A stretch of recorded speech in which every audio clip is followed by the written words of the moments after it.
Good morning, Sister Carolina, Teacher Sabrina, and friends. My name is Bintang. Now I will present my project.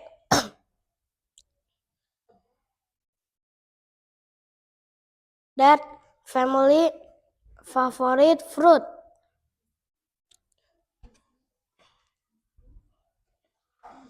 And this is my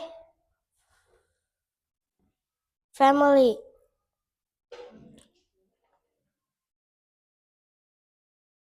My father like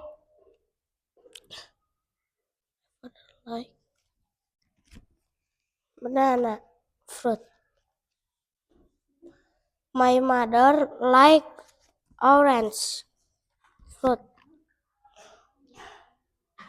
Sister like watermelon.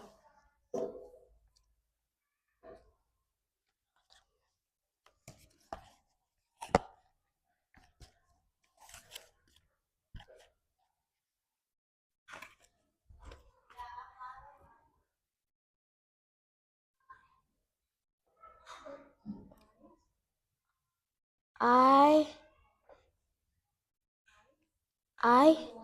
like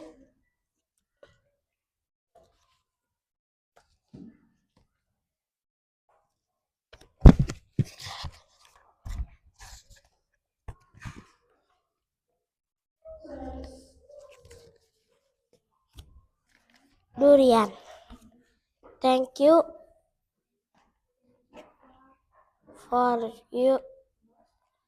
you for your attention, Sister Carolina.